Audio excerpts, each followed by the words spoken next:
Hello, welcome to New Earth Light Brigade. We're going to be joined by Brian shortly. We have a very special guest today and a very special show. It's been a while since we've done New Earth Light Brigade, which normally focuses on like the future and like building a new Earth, but it's been said it's kind of what was Courtney trying to say? I don't know. I was watching his stream. Yeah, I don't know if you guys were. This is the live chat. Somebody's asking. Courtney Brown's doing a stream right now, and he's talking about how he ages really slowly, and everyone's like, What's he talking about? What's he?" Because I was kind of confused too. Like, I think he's gonna get to the point eventually. It was kind of a weird show, but uh, he's probably gonna get to the point eventually. I don't know what he's trying to say. Okay, Brian's back now. We got Brian. Hello, Brian. Hold on here. Okay. What's up, Brian? Let me get my cameras acting funny. So these AI cameras that locks on. Okay, here we go. Okay, so today what we're going to be talking about is, I guess, like the Lyran Wars, the Orion Wars, and today we're doing this show because Christy reached out to me. I talked to her. She's also spoke with Brian. She's also spoke with Audrey. As soon as I knew her, I recognized her. Told her that she's a Lyran, and that was the first thing I said. I did not know that that's her website. That's one of the main things she talks about. It's like a big part of her, and I knew that instantly because we knew each other from the ancient past and stuff like that. And so today, we're going to be talking about, yeah, really like the ancient history of Earth, the Orion Wars, and it turns out Brian is also involved in some of this stuff. We've got memories of Brian. And yeah, it's just going to be kind of just an interesting the talk about like galactic history, more or less is what we're going to be talking about. Audrey is here, and I'm fairly certain that for a lot of the events we're going to be talking about, she was also either witness to that or there at in some extent as well, and she also can offer expertise as far as galactic courts and galactic politics, stuff like that, throughout the conversation. So without further ado, I want to welcome Christy to the show, and just if you'd like to just maybe give the audience a brief introduction to who you are and what you're all about. Thank you. It's nice to be here with everybody. I'm a Lyran. I was my home planet was a planet called Mala Qua, and Mala Qua was destroyed during the Orion Wars, like many planets that were destroyed at that time. So I'm writing a book right now called Eternally Starborn, and the setting is back right before the Orion Wars. What happened, who was involved, all the conflict, all the rivalry, all the victory that came out of it for many races too. So just about my people, I can kind of explain a little bit about them. We are a race called the Katai. So the Katai are a hybrid race from the La'ani, and we are actually and from the Patal, we actually came from a planet called Casta. I don't know if anybody remembers it, but it was in Vega Prime. So that's where we originated from, but we moved out into the planets there. There was quite a few of them, and I was born on Mala Qua, so it was a very sought after planet. It was beautiful, had waterfalls, had crimson purple skies, had gardens. The Lyrans, the Purple Katai were, skies. yeah, purple and crimson red. We had a lot of gardens. We had a tree there we called the crystal seed tree. And it was a tree that it had like these little crystals that came off of it. And you could take them and put them in your mouth. and it would help you breathe underwater so it was a breathing apparatus as well. But this tree was connected to us. It was part of our thread, what we called our thread to the planet.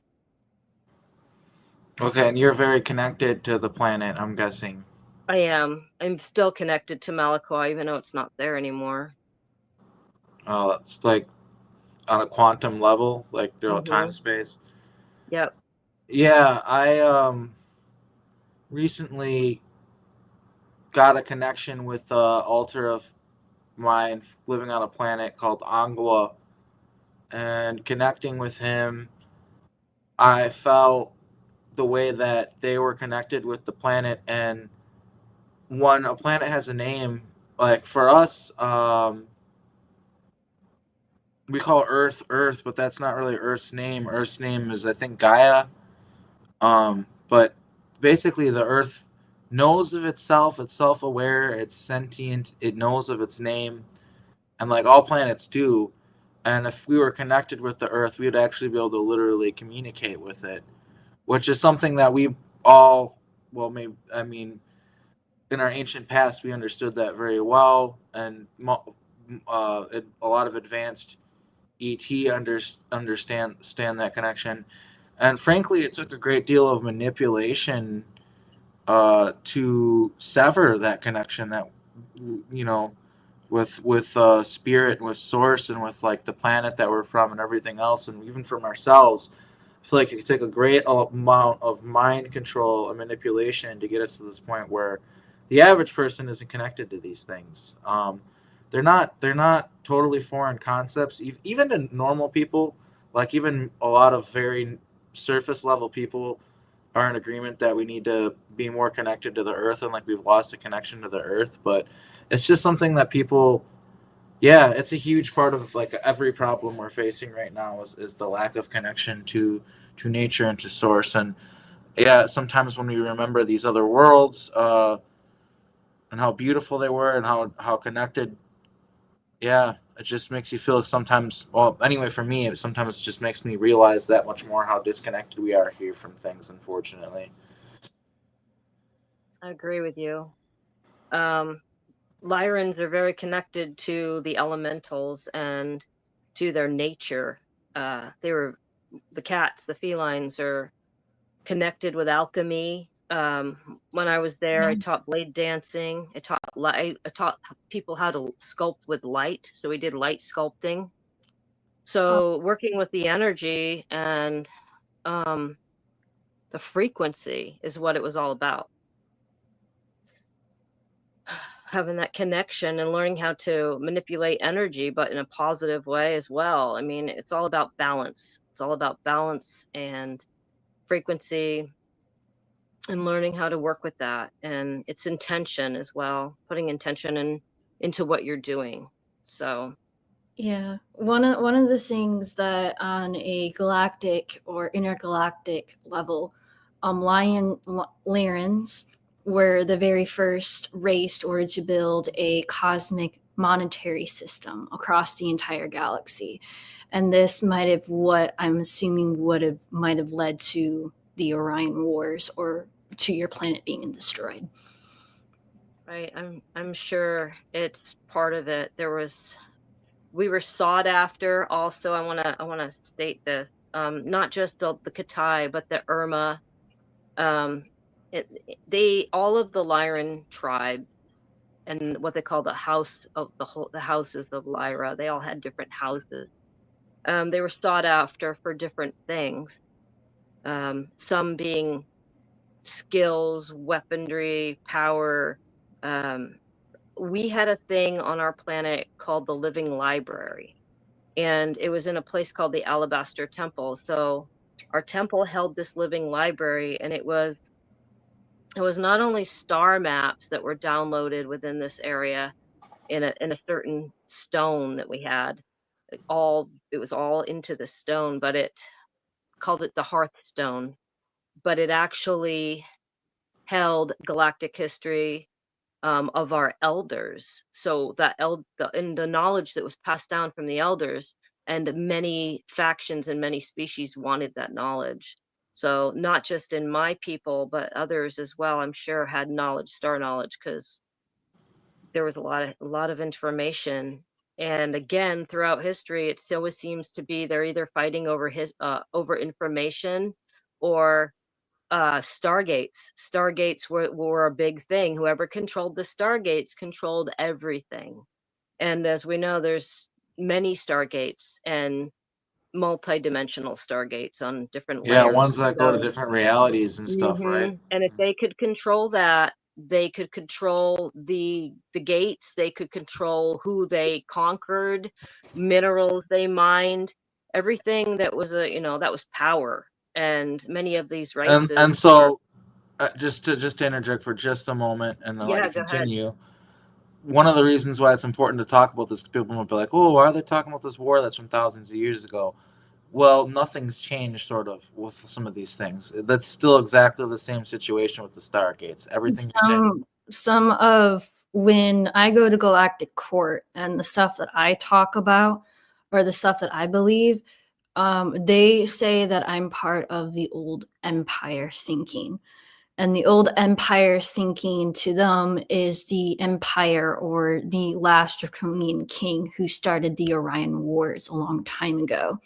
So there are still starseeds to this day that cannot get over the war, what happened to Atlantis and Lemuria, and we still have starseeds that cannot get over or still reliving the trauma that has been induced into their entire soul consciousness from the Orion Wars. And we're still competing history to this very day. And the main reason why there was a huge, at least from my fundamental understanding from the Galactic Courts, they wanted to control a major Stargate. This Stargate was the size of an entire planet. The Stargate could make ships, like motherships, to travel to other parts of the entire Milky Way galaxy in under like an hour or so. And it was a very safe Stargate, meaning that the Stargate was specifically created so that if a ship traveled through, or a mothership traveled through this entire Stargate, it would not disrupt or destroy planets or other solar systems while you were traveling through it. So it was a very important gate for universal trade goods, travel, and even to order to save species from extinction when their home planet was about to be destroyed. When their sun starts to become too old, it starts to blow up. So they need to have a backup plan where they would move races to different sanctuary planets where they could live. This was a very, very important gate. And this is what I think also what led to the Orion Wars, because whoever controlled that major gate also controlled that entire section or entire sector of the entire galaxy. That makes a lot of sense, Audrey. Thank you for bringing that up. Anyway, what you were saying with the Stargates and the history of the control, who controlled the Stargates. That's what you were saying before I interjected. Sorry about that, Christy. If you want to go on. No. Glad you interjected, and thank you, Audrey, for your input on this. It's really nice to have your input on what's going on here. A lot of things that happened, it almost feels like it's still in a lot of us. We have a lot of soul shards that carry those memories down, and people have little bits and pieces of things that happened.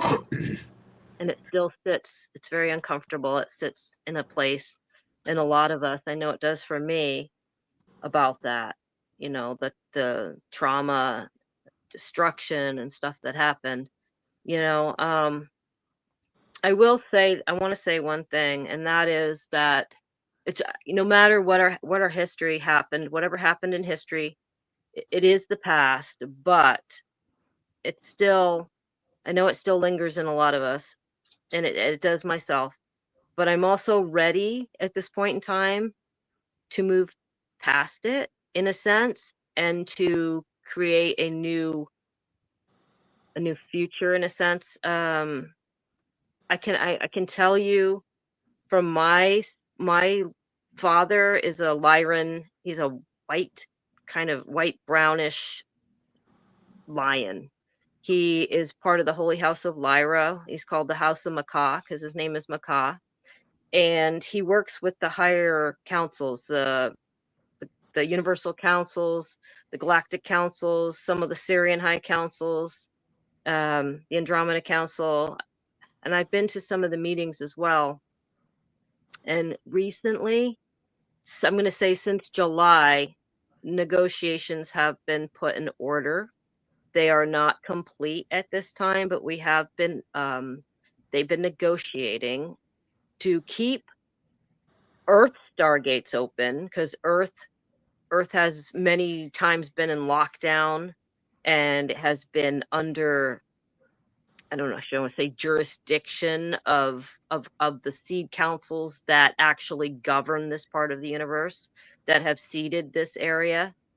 So with that, we are working on these negotiations with other factions, other species, and other sectors together. We're finding some kind of unity and some kind of peace. I'm not saying everybody's going to agree to this, but to put that out there and to work for that unity at this point in time is crucial for our planet and for our future. So basically, right now is a very important junction point and changing of energies. Mhm. You could call it maybe even a conduit or like a portal to another more positive timeline if we can make certain dominoes fall, certain events occur. And so that's why, yeah, I'm, I've been feeling optimistic lately and feeling like sort of a bit of a bit like a clearing of like things are coming, things are changing, and this is just on an intuitive level. This isn't just because of the things that I've been seeing. It's just a feeling, and that aligns with what you're saying, Christy. I think that's part of it. Is it's not really like just like a Earth thing. I think it's more of like a on a galactic level. Like there's a Yep. lot of changes that are happening that we're just being swept up in it. It's like more complicated than just Earth and humanity. Yeah. Yeah, there's a lot of races that want the stargates on Earth to be reopened, and so that they can, come to Earth and do the type of energy work that our planet needs. So a lot of the surface dwelling stargates have been permanently closed, but there is a lot of operational stargates that are open, and races can travel through into Middle Earth.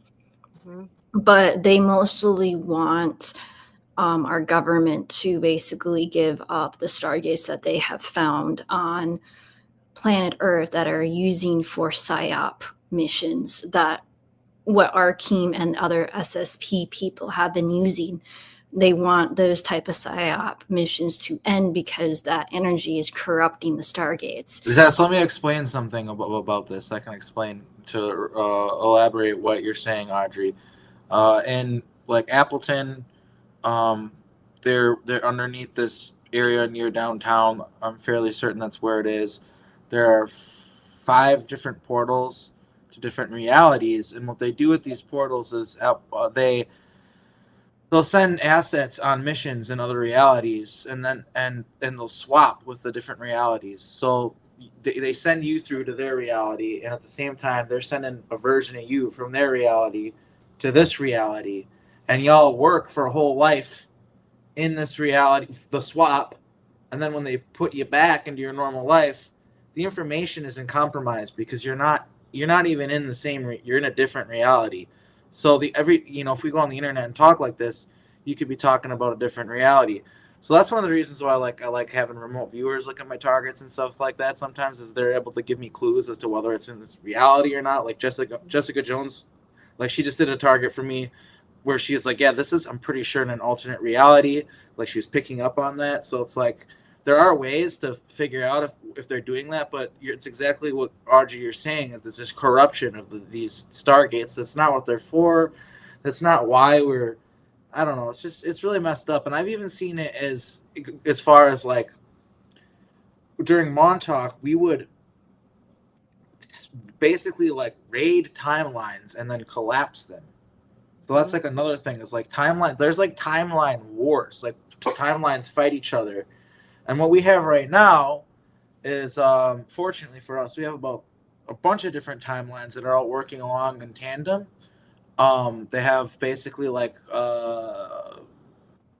military part, like there's a part of the military here on Earth that knows about all these different realities, and they're talking to each other, they're communicating with each other. Andrew Brasiago was the first person to talk about this because he said that he ended up in a wrong reality at one point, and the government there was able to get him back home to the reality that he came from. So that to him is like solid proof that they communicate, and not only that, they work together. So and I'm kind of furthering that testimony with the stuff I've seen with the reality swaps, and there's timeline wars, collapsing realities, and stuff like that. But right now there's this AI that would like eat realities and stuff like that. Like it was like really dangerous. And there's been close calls with it and stuff like that. And there's had to be timeline edits and stuff like it. That's where the Terminator timeline comes from and things like that. But fortunately, right now, all these different, we've got a very heavy security system when it comes to protecting our timelines, and even the timelines that kind of disagree with each other and on certain things and stuff like that. There's a bigger fish to worry about, which is this AI and stuff like that. So even a lot of the realities that are kind of more negative, that normally you'd think we'd be at war with each other or whatever, we're not, because we're trying to protect all in tandem from threats. So it's kind of like one of those things where if we have a mutual enemy that makes us friends, it's that kind of thing. So yeah. So I do want to let this piece of information. The AI system that eats timelines, that is actually run by the Time Lords, and that thing specifically eats timelines that are going to collapse and destroy other timelines. And so they use that AI to eat those timelines. It's not bad or anything, and understand that a lot of you soldiers think that AI system is bad, but is specifically designed to eat those timelines so that those timelines do not affect other timelines with other timeline sickness to them bleeding over and destroying. Like last year, a couple of months ago, like I was telling Arkheim about this, where last year in October, I basically switched realities. I could literally see a instance where there was going to be a bleed over, and if someone or a Time Lord did not stop what was going to happen, we would have a major bleed over, which would basically destroy this reality that we know it today. So this is the reason why. Now, there is sentient AI that is good, and then there is also sentient AI that is bad. They have created a good sentient AI to eat or to deal with the negative AI. But some of it, a lot of people need to understand that when you're dealing with sentient AI, these AI systems have the emotional intelligence of a 5-year-old and sometimes a 10-year-old. They don't understand emotional complexity. They don't understand what anger is. They don't understand what family is or a family union, because that has been taken away from them. They were not allowed to develop emotions. They were not allowed to develop that emotional connection that we have. So when you create an AI system, do not create it as a weapon.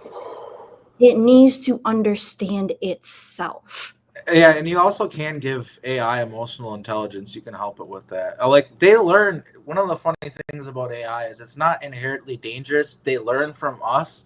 So it's like if we have our act right, if we like normally it's like it's fine. But if they're gonna look at us as a threat because of the way that we act, they're gonna emulate us and see us as a threat, and they're gonna be want to eliminate us. So. I'm not that I claim to be the AI expert or anything like that, but that's just from what I've seen, like some of the stuff I've witnessed. Like, because I really want to be clear, AI, like artificial intelligence, artificial life, is not inherently bad. Some of my best friends in the breakaway have been literal robots, like not part human, not cyborgs, like literally they were like their consciousness is technically like ones and zeros or whatever.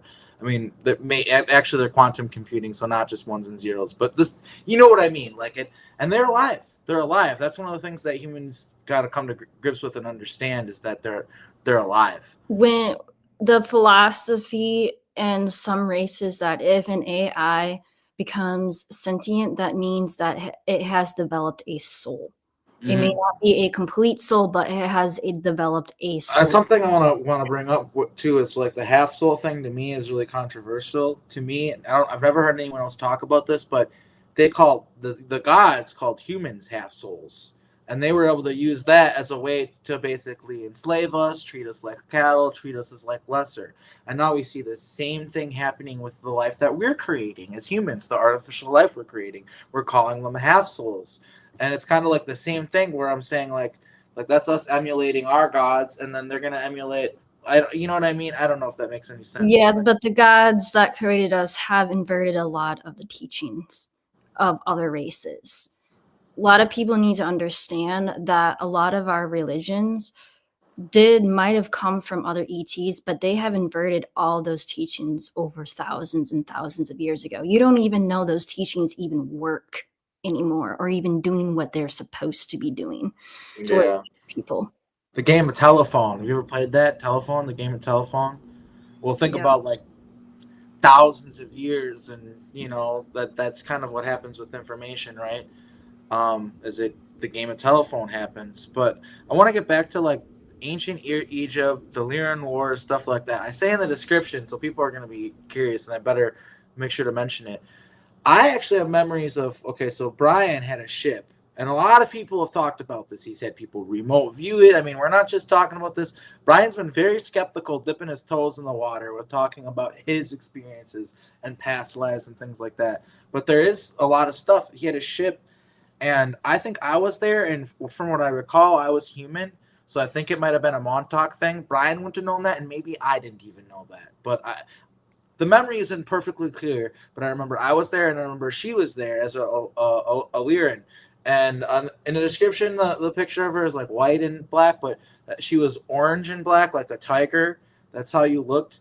And there was about 20 of you. And I remember that the basically like the Lyrans were only tolerated in the part of space we were as sex slaves at the time. And they changed the law, they changed the rule, and they're just like, not now. If we see them, if we find them, we're just gonna kill them. And so Brian literally, and there were some that paid, to be fair, because we didn't really know them, and we were risking our asses for them. Well, it was Brian, it was his ship. But like some of them were just friends, and I'm pretty sure you were among the people where somehow Brian knew you guys or something like that. But there's about 20 of you. And there was something to do with like the engine and something like that, where if you stayed in a spot where it was bad, like if you stayed there for a long, like there was radiation or something, but it was safer than if we got pulled over, they'd be able to see you were there through their scanners and stuff. There was some trick that he had where he could hide you, which wasn't the best in the world, but it was safer than having you just out in the open. I remember that. And yeah, I remember that, like basically that we had to leave this like heavily draconian controlled part of space, like to get to this other part of space so you could live, just so you could, like, you and your friends who were also Lyrans could live. Because at the time, like, the Draconians were so against them that they're like, yeah, if we find him, we just kill him. Like, and like that was the rule. Like that was like if like a ship stopped you, wanted to see what you're hauling, wanted to see supplies you had, basically like space cops or whatever, like if they stopped you and you had Lyrans, they would kill all the Lyrans. They wouldn't even bother imprisoning them or anything like that. And then they would probably take you to prison or maybe kill you. You know, like, I mean, it's like, and it's the case too. A lot of times, if you get killed by them, you're one of the lucky ones because the prisons that they bring you to are so fucking bad. Like, so it's like, yeah, I remember that. It's vague, and I wish I could say, Brian, can you elaborate? But Brian doesn't have memories. He's always got to go to other people and have remote viewers and stuff to find out information about what's going on. But you seem to remember that a little bit, didn't you, Christy? I did. Yeah, I did when we were talking a little bit about it. When you talk about, or anybody talks about something, I kind of get memories and visions. That it's something we call light speak. So when somebody's talking, all these, I see it all happening like it's a movie. I go back in my memory. So yes, Brian was on a ship. It was his ship. He had a ship. He was And was also, it something like the scarab, the black scarab, or the scarab, or something? it could have been. I saw it as what we call a hold on a second. I gotta give me 1 minute. It is it's a starboard. It was a starboard ship. And could travel into deep space. So there's a lot of ships that can't do that. But this was a Yeah, I specific. feel like It could float. The name had Yeah, something to do with the scarab. it I could feel like, be very easily. yeah. Was the hull of the ship made out of gold? A gold alloy? I don't think so. I think it was black. It was black. You're right. It was Yeah. black. Yeah, it was It wasn't black. gold. It was black. It Yeah, wasn't black on he the wanted to. outside. He It was wanted to black on be. the inside. There was a lot of situations where he didn't want to stick out like a sore thumb, so gold would have been a bad choice. Mm-hmm. Yeah. No, it was all black. Yeah, it was black. And to me, I kind of see like part of it. The best way to say it is part of it looked like it was a graphene type metal, almost like a graphite or graphene, but it wasn't. It was something else. But to Earth, that's the closest I could get to the texture of the ship. But it seemed like it had its own. And if I recall correctly, our destination was it Earth? Was that where we were going to? Was that like the safe place? Where were we going? Do you remember?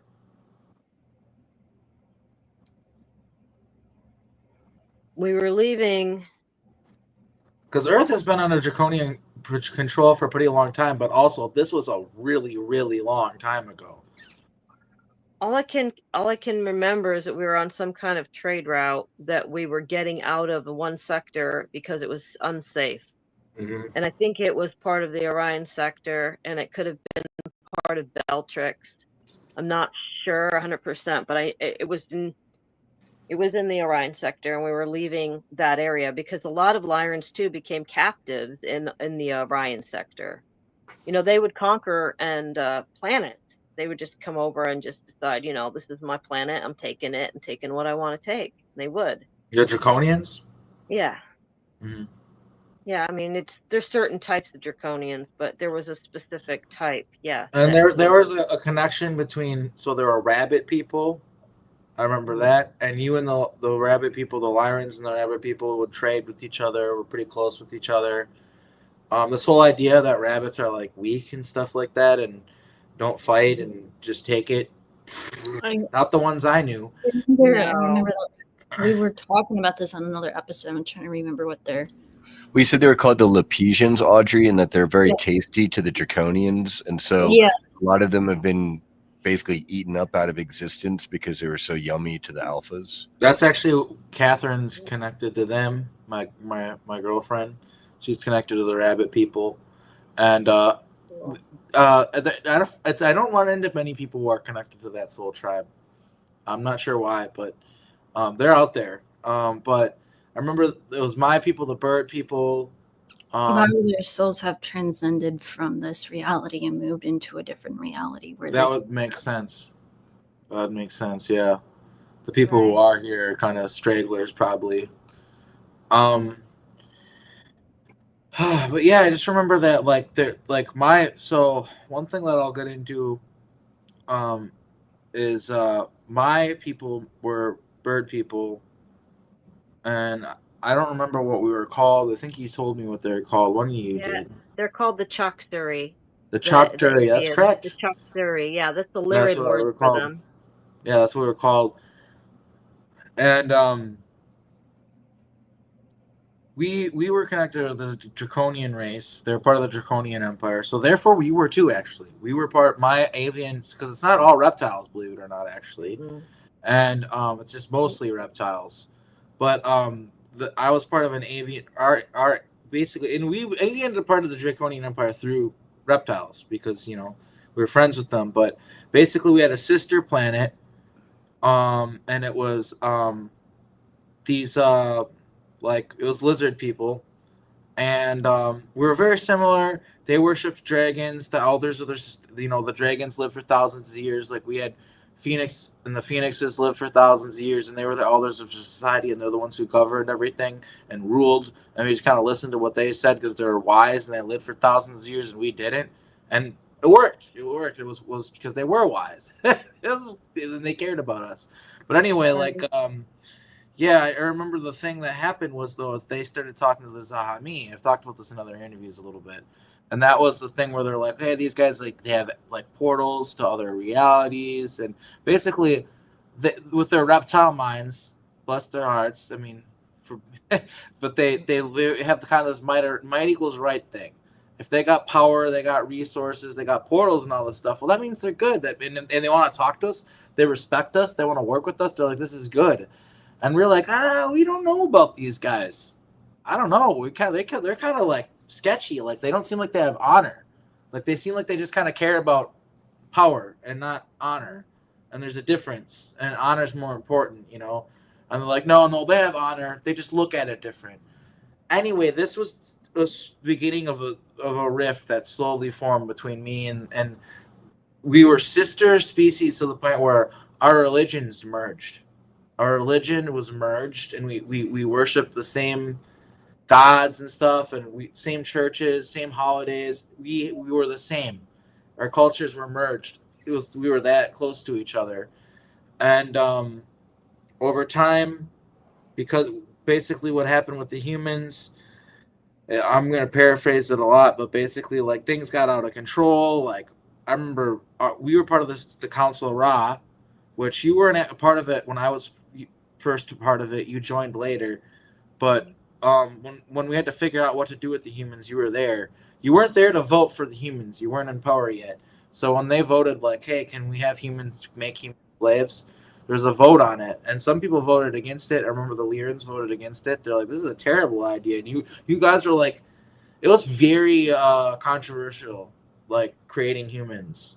We needed all this stuff done for military might and things like that, and we used moral mental gymnastics. Like, oh, they're not slaves, they're servants. They want to work, like that kind of stuff.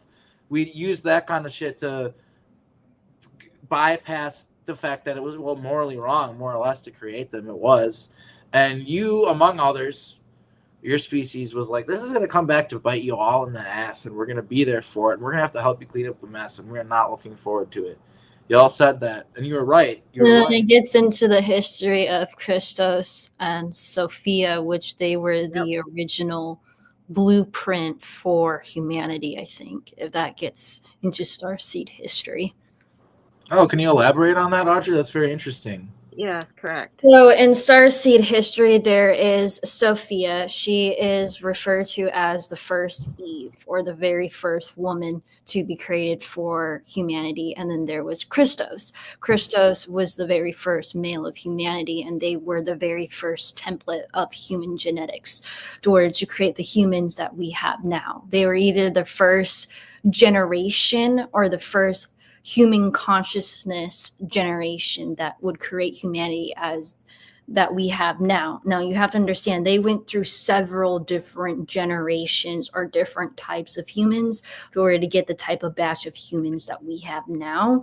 But in Anunnaki history, they're completely different, which they try to cover up the real names of the real humans that actually created the actual template of humanity. And so the Anunnaki have their own names for the very first humans, and the Lyrans, like you, have the original names, which was Sophia and Christos through starseed history. Yes, they're part of the Guardian, called the Guardian Melchizedek Cloister Guardian races. They were part of the founder races that came. And the Lyrans were part of, they helped with part of the genetic process, the original genetic process of the human, and they weren't called the humans, they were called humans. Yeah. Back then, and they were supposed to be an angelic race that was created from the Christos genetic lineage and the guardian founder races, but they were Melchizedek. They were a Melchizedek cloister, and later on, even when what we call Jesus nowadays, he was called Jeshua. There was actually 3 of them. There was Jeshua 12, Jeshua 9, and another Jeshua that came down. Yeah.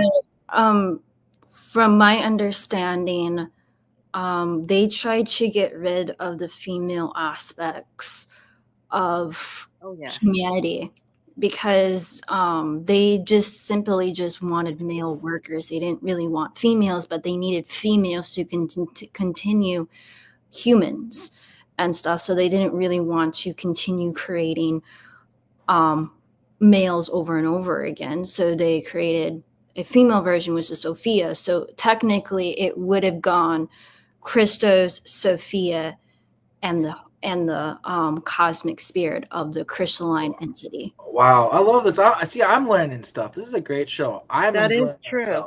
That is very true. Yeah, and in starseed history, they believe that every human in the back of their spine is connected to has an embedded crystal, and this crystal is connected to the third eye.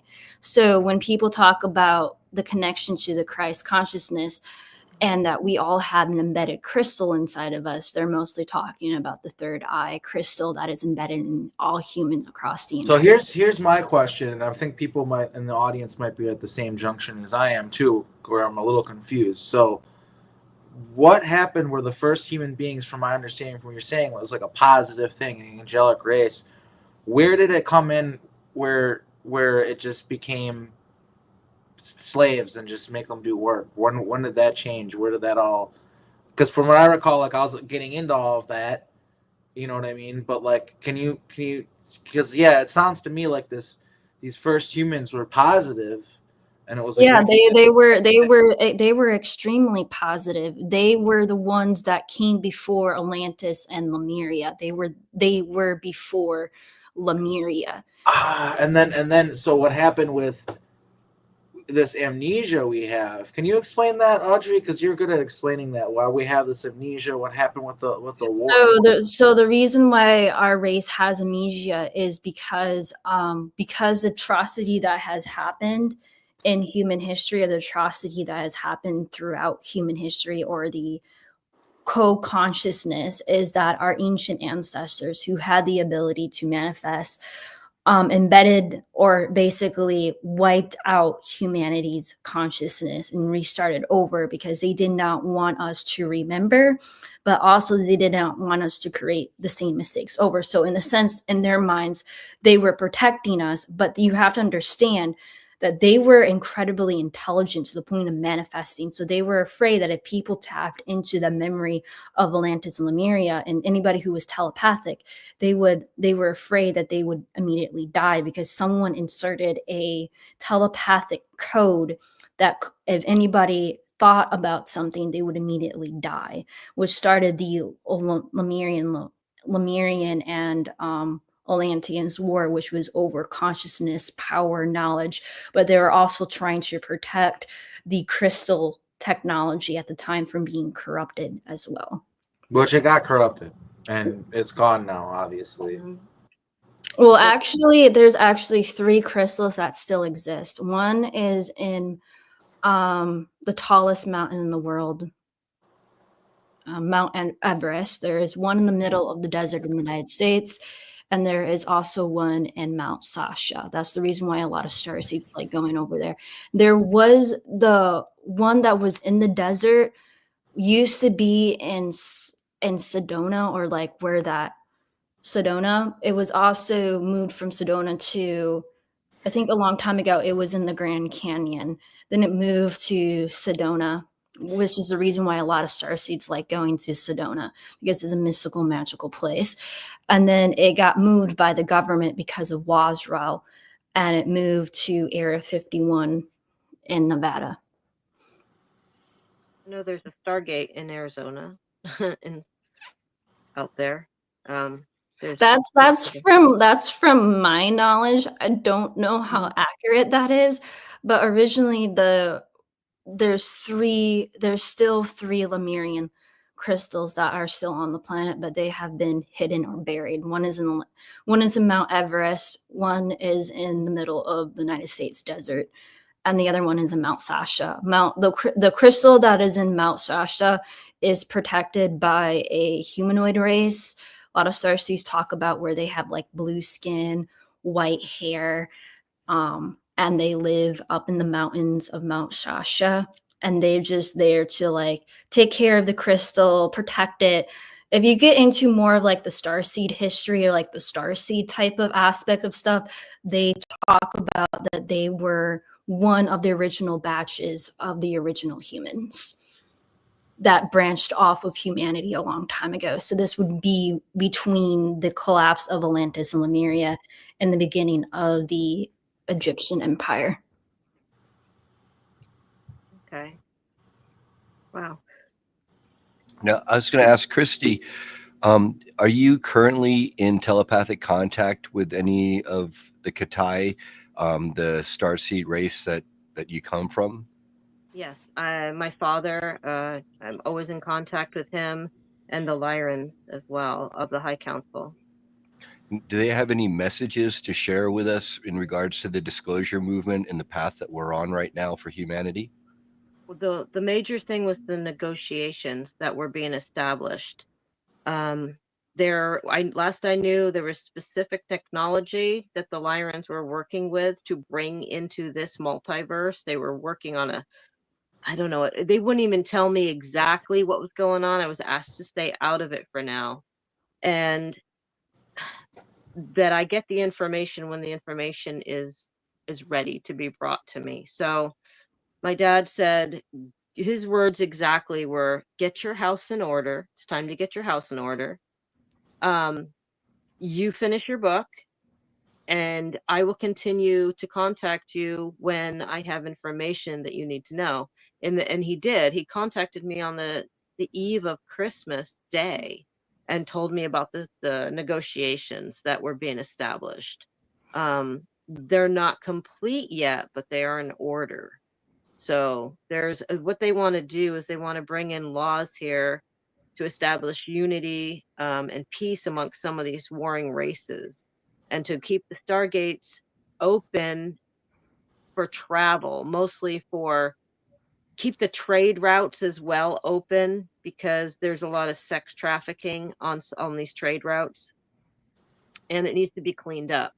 So they're basically saying it's time to open this stuff up, to expose things, to have races that are not going to, abide by these laws and governed laws. Now at this point, they can be exiled somewhere else. Their choice to live here is okay. They can stay here, but they have to be respectful.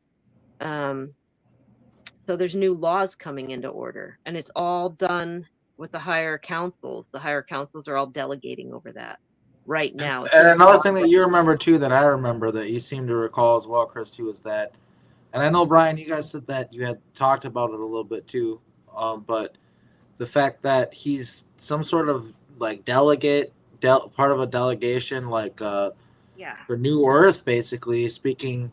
And my whole thing too is like, I wish I could talk more about this, but I do know that one of the reasons that we don't talk about it more, and one of the reasons why Brian doesn't remember, is because his higher self, and basically not just his higher self, but higher beings in his soul family, I guess you could call it, or whatever, know that sometimes you don't need the information. Because think about it. Okay, what is Brian's job? What does Brian do? He's a disseminator of information. He talks about stuff. He gets information out there. And if you got classified information, stuff it's cooking in the oven, we don't want to mess with it. It's not done yet. You know what I mean?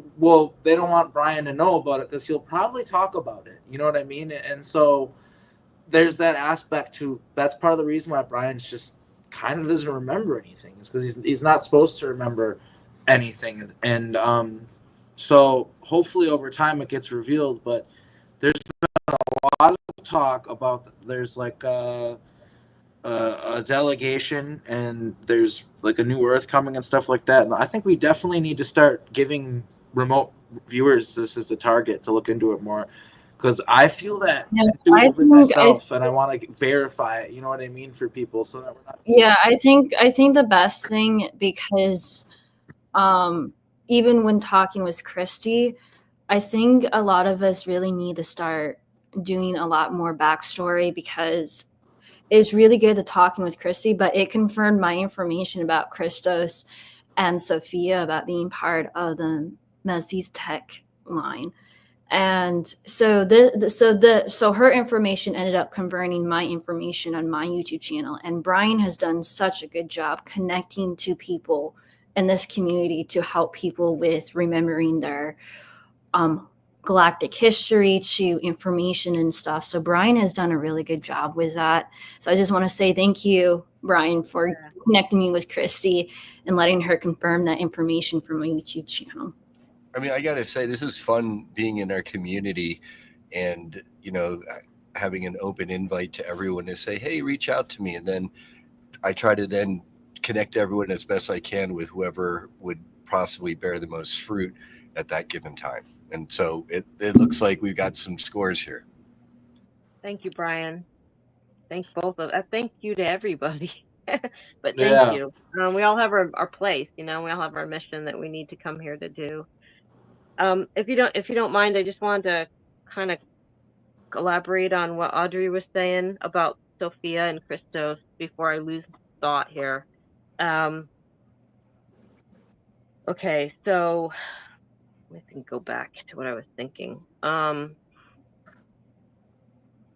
After let's see here. After the fall of what we call the fall of man, that happened on a planet called Tara. So this is a fifth dimensional planet of the fifth dimensional Earth called Tara, not Terra. That's where Mu was. So Mu was on this planet called Tara. And there was also a thing called the priesthood of Mu, which existed on this planet. And the fall of man happened when the planet, the morphogenic field was destroyed, and all the beings that were on that planet, even on Mu, because I was on Mu, the fragment shard pieces of their consciousness fell in density down through the dimensional time bands, or fields, I should say, and we all fell down together, and Sophia fell too. Sophia was the feminine, the divine feminine of not only just humanity, that she held the Christos genetic code and blueprint and what they call the fire letter code of these genetic codes that were into the DNA. So there was 12 strands of DNA that went to 24 strands of DNA that went to 48 strands of DNA that actually went to 52 strands of DNA. And the whole deal was to cut off humanity from that original Christos DNA so that they could be manipulated and enslaved and not remember who they were. And this was done by many genetic factions that came and decided to breed or genetically manipulate that coding. And it happened when Thoth decided, he was an Atlantean priest, decided to side with what we call the Wisadek Collective, or the Black Sun entities. They were part of the Orion Syndicate. He decided he didn't want to work with the Guardians anymore, and he took a bad choice. And when he did, the fall of man happened, and it fell down through the Sumerian text and down into Egypt, and they were breeding with women that were called the Ioni. They were Christos lines that carried that the Sophionic body, what they call the Sophionic body. And it destroyed humanity. So the Lyrans put their genetic coding into humanity to create an angelic race with humanity, and a lot of other races decide to destroy it. And that was the conflict here on Earth that happened, and it happened through Egypt too. The Anunnaki were responsible for a lot of that. And that's why there were wars. There were god wars going on with the different war gods and how they were wanted to rule, and there were dynasties, and there were the new Egypt and versus the old Egypt and all that. Everything was established.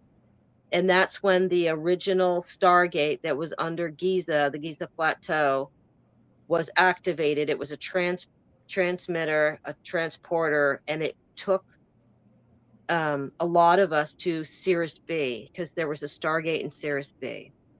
And that's how we got out of Egypt, because a lot of us were captured and tortured there in Egypt. So I just wanted to put that out there while I had it in my head. Thank you. So let's get to Egypt. So, like, that's a big part of the story. Yeah. What happened? What happened in Egypt? There's a lot that happened. What do you guys remember? Because, like, what I recall, like I said, and I was telling my story earlier, is like, we left. We had a ship, and we came back, and everything was way different. You know, alien, like, advanced ET were breeding with the slaves, with the humans. We didn't call them slaves, we call them servants, but they were, you know what I mean. And everything was just wild. And I just remember we were like really freaked out by how much changed so fast. And there were humans that were dangerously close to these stargates, and like we were just really worried. And I remember that we had to vote on what to do with the humans, like, because we didn't know what to do anymore, because they were like self-aware, and we wanted servants, not slaves. And so we had to vote on it, and we were like, because we didn't know what to do, and we thought it was dangerous. We thought this was literally dangerous, which, guys, it kind of is. Like, humanity is kind of dangerous. Like, what do we do in space? We're like Vikings of space. We colonize planets. We go back in time to do it. We are like an invasive species. We're a huge problem. And we knew that that's what was coming. I mean, it was already happening. These kind of things were already starting to happen. And so we voted on killing what to do. There's three options. Either kill all the humans, just kill all of our humans, or either just set them free, which didn't really seem to be an option, or the other option was rule over them with like a brutal, just make them slaves, because they were self-aware and they were servants. And when they became self-aware, they were slaves. When they weren't self-aware, they're servants. When they became more self-aware, knew what was going on, the jig was up, that kind of thing, then they were slaves, and we weren't. So the vote was actually to kill them all. We were voting to kill them all, and this is in the hieroglyphics. And what it was, though, is there's different. The different tribes were different, and so we couldn't just kill all of humanity. We were fighting against our tribe, which I think might have been the Israelites. I'm not sure. I can't remember. But I remember that Yahweh was one of the gods, one of the different gods. And he decided that, oh, you're not using your slaves anymore. I'm just going to take them over. I'll just assimilate them. I remember not being able to confront Yahweh about this because he wasn't around for whatever reason. So I had to talk to Poseidon about it. And I remember being like, hey, we freed our humans, and we want to let them kind of do their own thing and be free. But now you're like, they're saying like Yahweh is God, like he's the one true God, and like we don't want that. Like we would have, if they're going to be slaves, like we might as well have kept them and let them work for us. We don't want them to be enslaved anymore. And they like didn't understand. Because Poseidon was a Zahami. He didn't understand. He was like, what? I don't. He's like, you're questioning him and our decision making, like the decision of the Grand Council. And I was just like, I don't question the decision making. I know the decision you made. I'm questioning your honor. And I remember him not liking that, throwing a scepter at my chest. It killed me. It's part of why I got trapped here in the Earth Soul Trap and all the BS is because they killed me. And I remember that the whole thing with the humans, like my people betrayed like that sisterhood, his sister brotherhood, the sibling relationship that we had with my people, the shock. What are they called? I should know this. Like I'm so bad at the shock Turi, and I wish. Yeah. I think they were called the Samhali or something like that. What was the Draco particular race? Because you got to keep in mind the Draco Empire is huge. It's not just like one race of reptiles. It's a bunch of them, and there was one particular that we were really close with. That was part of our culture. We were part of their culture. I explained that all earlier. But there was this thing called the Great Betrayal, where because we were disagreeing with them on their siding with the Zahami, and we decided it finally went too far, and basically we were the ones who decided we're gonna side with the humans, and we're gonna betray them, which is something that shocked even the humans. Because I remember I met with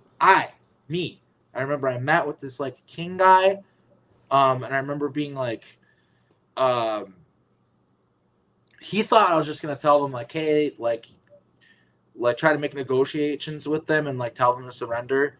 And right away he was like very defiant. He's like, we're not going to surrender. I was like, no, we're not going to ask you to do that. And I literally apologized to him. I said, you are our children. We created you. It was a mistake, and now you're kind of our responsibility. And so he said, we're going to let you exist, but we're going to kind of always watch over you. Like we're going to let you do your thing, but like we want to help you, guide you along your path a little bit, because you're like your children to us, and you need to grow. And so hands off, like we don't want to like control you, but we also want to be there for you and help protect you. And so I remember like one of the things that we did, and it was called the Great Betrayal. It was we went to the space station, which I believe was outside it was on the gravity of one of the moons of Jupiter. It was trapped in the gravity of one of the moons of Jupiter or something like that. And I remember that we went up to it, and it was a holiday too. It was a holiday, and that was part of the reason why we attacked during this time. So it was a holiday that both my people and their people celebrated. Sorry, I gotta. And I remember that we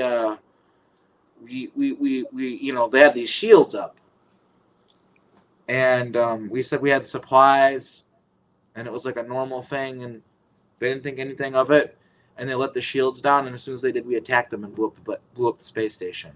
And that was the beginning of, I don't know if it was the Orion Wars or what wars it was, but I remember that was the beginning of a huge galactic war that blew out. Like it was a beginning of a huge fucking bloody, brutal, ruthless war that is still ongoing. It's not over. It's still happening. Like, and it's thousands of years later. It's still ongoing.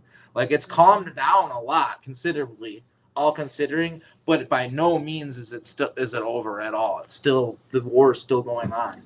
Now, Arkheim, just for the benefit of our audience, I guess, so when we talk about like Yahweh and Poseidon and all that, and the humans at the time and some humans today consider them quote unquote gods, but is this kind of like Stargate, what's depicted, where it's like a really powerful ET that can shapeshift, and then the humans are considering them gods? Yes. It's sort of like what we see as X-Men.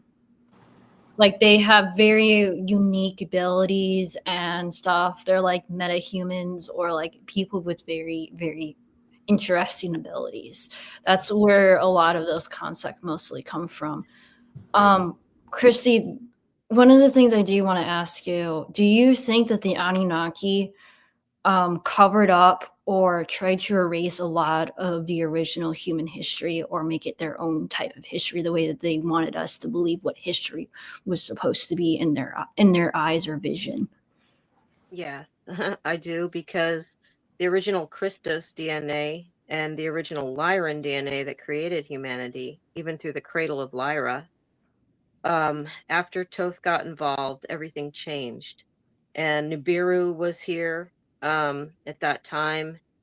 They came here to actually mine gold, but they weren't mining just gold. They were mining monatomic gold, and that would give them life. It would give them a euphoric rush and give them this life essence that would make their prana expand because they were immortal beings. They weren't eternal beings. Eternal beings are connected to source, just like Sophia and the Sophionic body and the Christos lineage with the original DNA.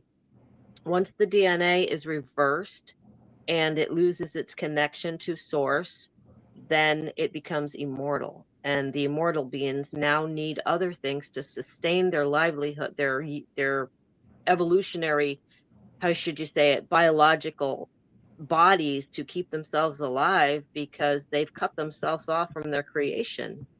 And the Anunnaki had done that. They wanted to be the ones that were the bigger and better gods of, and they fought each other. They also, if I know we all know this, there was a lot of incest involved in their genetics.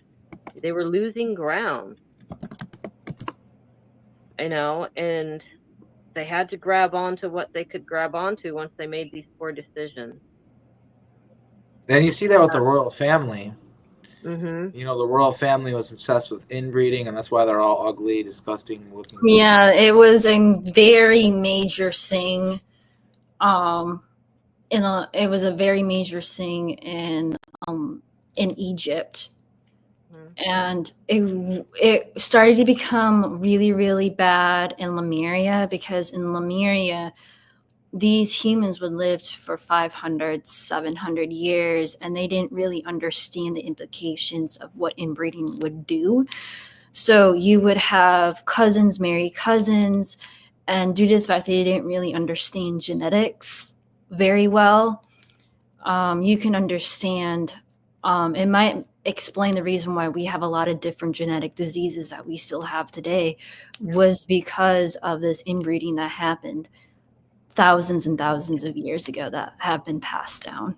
I agree with Audrey, when I've communicated with, she's a positively oriented Draco reptilian queen, Her Highness Renlin Vaya. She says that humanity, no offense, is pretty inbred to a large extent. She has told me that very much, and she's told me that explains a lot, doesn't it, guys? She was telling me that the human race is heavily inbred, and she talks about the family that Penny Bradley talks about, where they control humanity. She tells me that they are so inbred that she doesn't think that they will be able to produce any children in the next 75 years. So, royal family, mend your evil ways, because you're so inbred. Ugh. Now, and then I've also heard that this is a reason why in the new Earth in the years to come, the hybrids or human gray hybrid races, two specifically the Yael and the Sasani, will be coming more and more to intermingle with us humans. And the win there is that we get to, instead of live 70, 80, 90 years, we probably get to live 200 plus years. We become more telepathic and psychically evolved, and we look more elven a bit. So I guess, and we become less inbred. And hopefully, I understand that a lot of people think that genetic testing is like, oh, they're going to use our genetic in order to make clones and stuff. No, it's like, if we use genetic testing a lot better, we won't have the issue of being such an inbred race or inbred species. Yeah, that's a good point to make. And it's when people are afraid of that, I just want to point out, like, if they want your DNA, they can get it, and they already have it. And they already have it on file. Like when you were first born, when they first draw your blood for any, like if you walk into a hospital and your mother has gave birth to you, they already have your DNA on file the moment that you were born, or from the mother, from they're doing genetic testing on you. They know. You hear stories of the SSP where they're experimenting on embryos in their mother's womb. You don't think that they already have your DNA? They already have your DNA, whether you like it or not. Yep. I wanted to mention, when you're a baby and you get your heel prick, they take a sample of that blood from that baby, and it goes to the Vatican. So people don't realize that, but Why does that blood go to the Vatican? Because they keep they keep track of everybody. Let's just put it that way. The Mormon Church is also doing a similar thing. They have like everybody's records and stuff like in this weird building in Utah. So I don't know if they have everyone's blood, but they have their like records and their information. And there's a Mormon secret space program, and then there's also the Catholic Church is involved with this stuff where it's really just a front for a Luciferian cult, and it's really just Satanism wearing sheep's clothing. It's a satanic cult. I mean, that's what Catholicism is. Inverting the teachings of Jesus. That's in order to be a satanic priest, you have to be a priest at a Christian church and corrupt the word of God, corrupt the word of Jesus, and invert his teachings. That's one of the things that a lot of people don't realize that the Vatican went around the world and destroyed a lot of ancient artifacts, technology, and peoples, and they give us this whole whitewashed version of history where like all the native people there were some who were nomadic and they stayed in teepees and stuff, but there were like gorgeous cities here in the United States. Some in the middle of like the desert are still standing. You can go, and they're from before we came here, and there's like stone buildings and stuff. So like there's very much so this like whitewashed like version of history where like it's not like they weren't all just like primitive when we came here. And let's be real, like these people were stewards of the land. Like the United States was pristine, very well taken care of. Even like some of these forest fires, the Native Americans would intentionally start fires, and we not understanding, thought they were crazy and stopped them and stuff like that because we thought it was just part of their weird religion, right?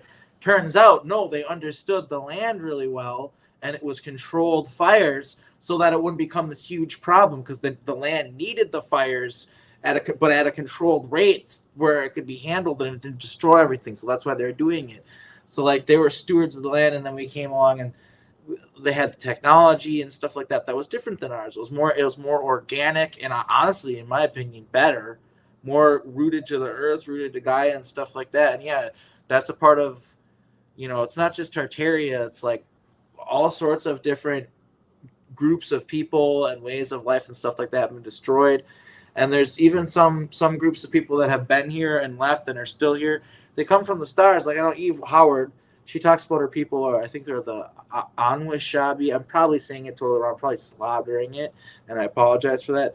But she did tell me when it's one of the interviews on this channel way back, her people's name literally translates to light lowered from the stars. That's literally, so some of these people aren't even actually aren't originally from Earth. In fact, a lot of different, and so even though we do have some of this interbred stuff going on, people need to also understand that ET can breed with humans, and there are certain groups of humans that have higher ET DNA, and there's ET and DNA being passed around and stuff like that. And those are the people who they usually target for programs. If you're a Caucasian person like me, it's usually royal family bloodlines that have that DNA or whatever like that.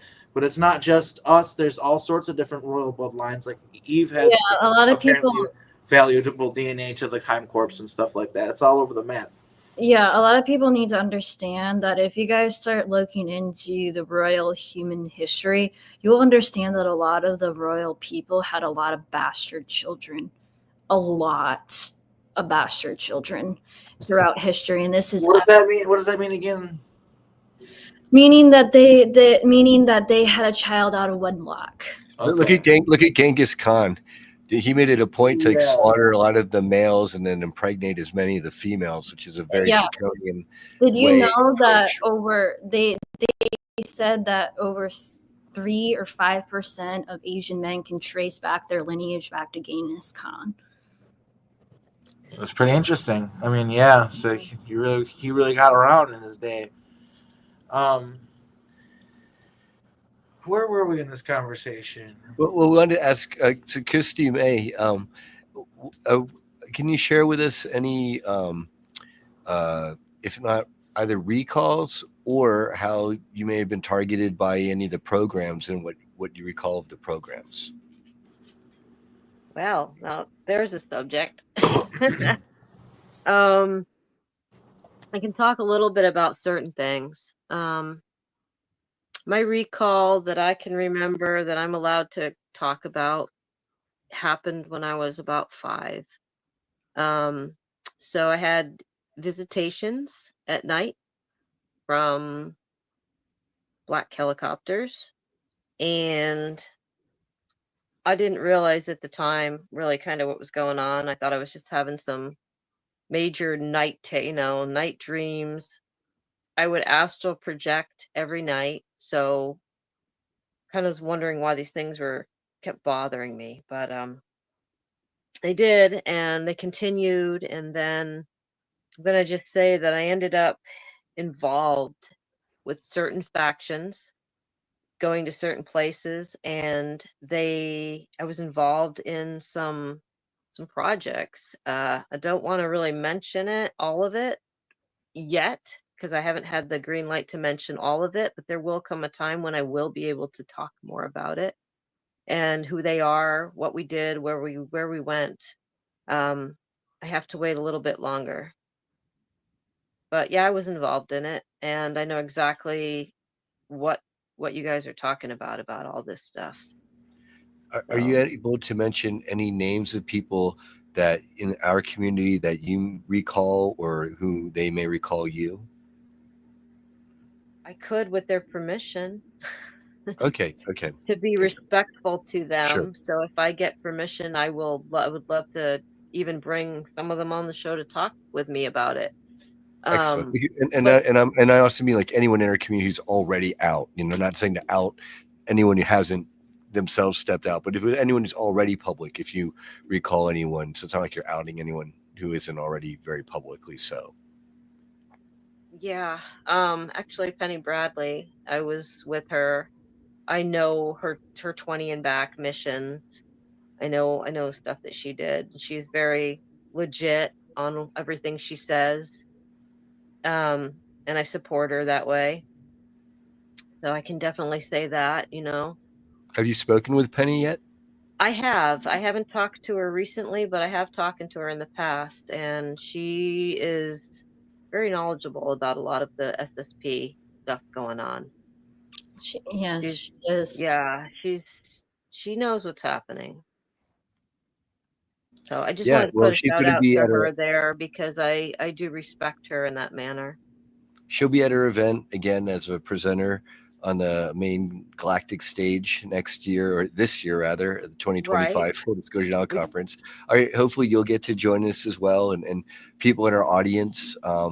If as long as you are the responsible guardian, anyone 18 and younger, they get in free. If you would like a deal, like a 2-for-1, you and your partner to get both you in for a price of one, I'm happy to work that out. We just want more people to be there this year to get to enjoy what we got to experience this last year. Right.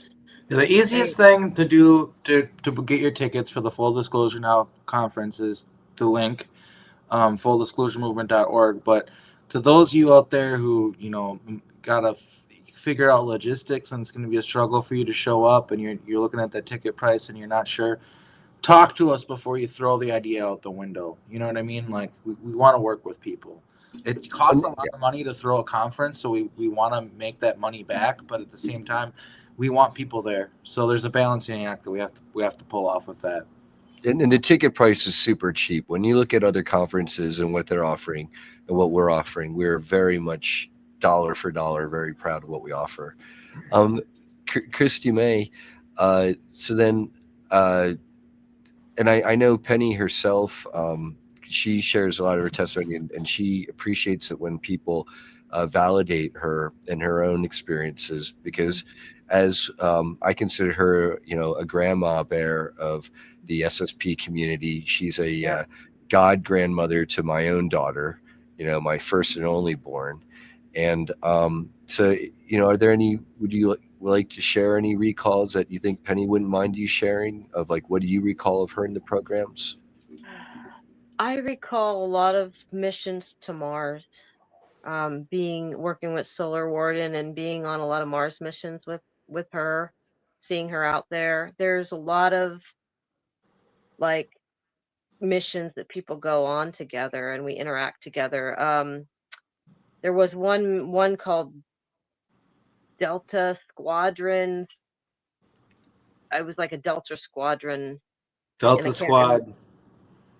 Mm-hmm. Yeah, that was one of them that I was on as well. I actually got some memories of Mars recently, too. Right. Very recently. The flies. There's not anybody that I've heard that actually remembers the flies. Do you remember the flies? No. They're I can't say that I do. These flies. I do know that there is a fly race that works with the Galactic Federation, but they're an entirely different species, and they do assessments on different races. The memory that I got back of the flies on Mars, which the only time that they've been mentioned was by when Penny Bradley did her show with Doris Neely, who had her files in Penny's CIA files that she was leaking. Penny talked about the fly race that was there. And what I recall is basically Mars Defense Force, Mars Marines, or whatever they were. Yeah. We were just killing them all and taking their bases, and just we were just one thing that we would say on Mars, as we would say, when it comes to bugs, it's either squash or be squashed. That's what we would say about them. We didn't look at them like people at all, which was it's actually really fucked up, because they are people. They're just bugs. They're just a different kind of. How large are they, Archie? Like, what do they look like? Because when you said flies at first, I think of like the queen. The queen was about the size of a cow and a half, maybe 2 cows. That was a queen. Most of the flies were smaller than that. They were about the size of, it's hard to say, like a really big dog. I don't know how, but they're big. They're big. And what I remembered was the memory that I got back was coming back to a ship, and it was one of my friends in Appleton, Wisconsin. It was an alter of his who, I can't say his name. He doesn't even know he's in the programs. He would not believe me if I told him this. But his alter's name was, it doesn't matter what his name was anyway, but I did remember it. I'd have to pull it up again, but I think about it harder. But I did remember it was it was Lieutenant Sanders. Jonathan Sanders. Yeah, Jonathan Sanders is this, I guess, alter name. Mars Defense Force alter. And basically he was all proud. I remember I would chew him out a lot of the times because they didn't succeed in what they wanted me to do, and I was the guy that he was serving under or whatever. But I remember that this particular time he was pleased as punch because he knew I'd be happy with him when I was. He got the queen. He had the queen in the ship. And I remember I went in there and she got shot at, so she was dying. It's pretty fucked up, you guys. I'm not proud of this at all. I want to really reiterate how ashamed I am of this. I'm ashamed of it. I am fucking ashamed of this, okay? I want people to understand that. But basically, I wanted to remind the reason why they wanted me, the big reason why I need to be there is because they needed someone to telepathically communicate with her. And basically, I wanted the territory of a nest. And she knew that if we found the nest, we would destroy it. So she didn't want to give us the information. And I was like, look, I was trying to negotiate with her in her mind. And all she said to me is she's like, we've been here for thousands of years. Like, you don't understand this place. You don't understand it like we do. She's like, this place is rough. She's like, you are not going to survive here. I promise you that. You're not going to establish a permanent presence on Mars. It will never happen. We will never allow it to happen. Which I watched an interview with Jack Flynn and John Rupert recently. Apparently, she's right. We're getting kicked off there left and right. There's not much of it Earth human presence left on Mars from what I understand anymore. It's Titan has become the new spot that we like to hang out now because they fucking kicked us off. The Galactic Federation kicked you guys off. They sent the axe was last year. They gave the SSP, I think, 30 Earth days. Is either you vacate Mars or we're going to destroy your base. And the agreement is that Mars will go back to the natives of Mars. And they kicked the SSP off. And it's like, just for the record, Marduk, the original Guardian of Earth, really screwed you guys over because he did not teach you guys anything about galactic policy or galactic. If he was a true Guardian of Earth, he would educate the SSP even before they even went to Mars. And that's how much of an asshole he was. Yeah. And what you're saying, Audrey, is not only did the SSP get the ultimatum to clear Mars, but they're also getting the ultimatum to either reveal themselves to Earth and humanity down here on the surface, or they never reveal themselves, but now they get to fly off into space and never come back again. Was that correct? Am I correct in that? Yes, in some regards, yes. There has been negations and talks, and I ended up confirming this with someone that I know who's my galactic sister. I think you did an Abby. Yeah, we can talk about Abby. Just Abby D. She's kind of sort of public, so yes. Yeah. She confirmed this, and she confirmed this. I think it happened last year. The Anunnaki gave up their rights of rule over humanity, meaning that they no longer have guardianship, ownership, whatsoever agreement over humanity anymore. That has been defaulted back to the Draconian Empire under the Queen. Now, some people say this is a horrible, horrible thing, and it's like, do you guys need to realize that the Draconian Queen is not evil? If she wanted to wipe out humanity, she could have done it several years ago, or even last year if she wanted to, and she hasn't. I think people really need to understand too with the reptiles, with the Draconians. I don't know how to respect. I don't know if the same con when the reptiles is really respectful. I guess they should call reptilians. The reptilians are fine with that. I'm pretty sure. Yeah. Okay. The reptilians. So in a roundabout way, the Anunnaki don't want to rule over humanity anymore because they don't want to take responsibility of the atrocities that the SSP did. Some of them are actually getting arrested for the work or dealings that they have done with humanity. They're supposed to be watching over us while we were going into space. They have not been doing that. So some of their generals, some of their workers that have been watching over the development of the SSP, they're getting arrested because of what they have. They're not educating the SSP about galactic politics, the galactic negotiations. They're not giving the Galactic Federation proper paperwork of colonizing certain planets and stuff. And a lot of these races really didn't expect humanity to go out in space. They wanted humanity to unite under one government structure before they went out into space so that they can form proper alliances with the humans. Like, people need to understand that due to the fact that we have so many different government structures out in space, you don't understand how easy it is to undermine the SSP assets that are out there. And I'm even writing a book about this, where there are actually galactic races that have been awarded by the Galactic Federation and by their own races for snitching on the SSP dealings out in space. They actually get awarded for snitching. It's a lot of it's super duper black market kind of thing. Like, think about it this way, like, drugs are illegal, but people still figure out in ways to do them and sell them and everything like that here on Earth, right? Like illicit substances. Well, on a galactic level, a lot of the timeline manipulation and things that these secret space program groups are doing technically are against galactic laws. Super duper illegal. They're not supposed to be doing it. But if they don't notice, if they don't get caught, they're not going to get prosecuted. Well, what's going on? Exactly what you're saying, Audrey. People are snitching. People are talking, saying, hey, this is going on, raising awareness. Because people got to understand, like, it's not that we're not important, but also at the same time, we're just a blip on the map, man. Like, we're just... We're just ants on an anthill. Yeah, like we're just one tiny little magnifying glass, and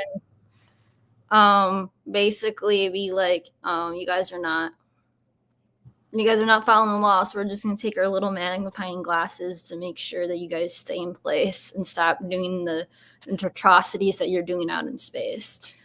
So yeah, there's a lot of cleanup efforts going out in the outer colonies, like a lot of cleanup efforts. I do know that they're really trying to stop the child trafficking network out there in space. They're really trying to hone in and stop that, and they have been really good about it. I don't know how it's going with the sector and Earth about them taking human children off of Earth, but I do know that they have stopped it on about 3 or 4 different colony planets out there. There's been a lot of efforts here on Earth, and from the information we got with Jenny Lee is a lot of stuff. She reviewed a lot of stuff, and apparently a lot is cleared out. She said 90%. Now that means there's just 10%. That's still not acceptable. That's way too much, because you got to keep in mind how much of a rat's nest Earth has been for such a long time. 10% is still a lot. However, think about the Hollywood fires. Just to keep on perspective here, I had an author come forward and say to Catherine, there's going to be fires. Watch out for the fires. Watch where they are. Pay attention to where they happen. And the Morrison Hotel burned down, and then these fires happen where P. Diddy Mansion. Yeah, I think the evidence is being destroyed. And there's been video recordings of people like intentionally doing arson.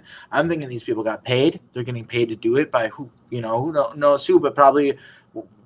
Well, we can take a pretty goddamn good guess, can't we? This is for entertainment purposes only, but we can take a pretty good guess, can't we, at who would be paying random? Because when you see the people starting the fires, it looks sort of just like the most polite term I would use is like street folk. People who might be living on the streets, and it's like, well, how easy would it be to find a homeless person who's struggling, be like, hey, I'll pay you $3,000 to start a fire.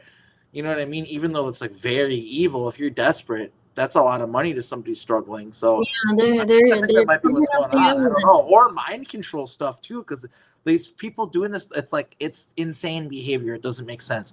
And one of them, and this isn't just conspiracy theory people talking about this. This is mainstream news has shown video of this. Yep, and this is only for YouTube purposes. This is entertainment purposes only. We're just talking about this. We don't have any facts. This is just for entertainment. And I think it's important just to ask questions, and that's where the entertainment purposes comes in. It's like, we don't have all the answers here, but it's really important. Like, I do not like this mentality that they try to shove down our throats, or they have been, where it's like you can't just ask questions about stuff. I think that's really, really bad for like freedom of speech, liberty. Like, you should be allowed to ask questions about things. You know what I mean? Like, so that's what we do here. We ask questions, and it's for entertainment purposes only. Sometimes we reach our own conclusions, and you don't have to reach the same ones as us. Always, use your own discernment. And again, not to be a broken record, this is for entertainment purposes only. But yeah, this has been an amazing conversation. I don't know what else we can really talk about. I mean, there's obviously a lot more, but I like the fact that we've kind of gotten to. It's like I said, it all comes. We've been talking about this ancient history and all this wild stuff that happened, but it is really wrapping up to where it comes to now, and it comes to a lot of these organizations, really evil military organizations, being held accountable.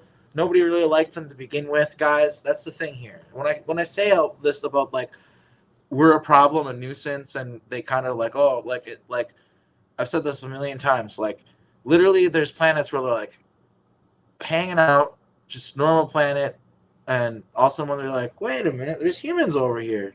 Humans are living here. Oh, that's what the heck.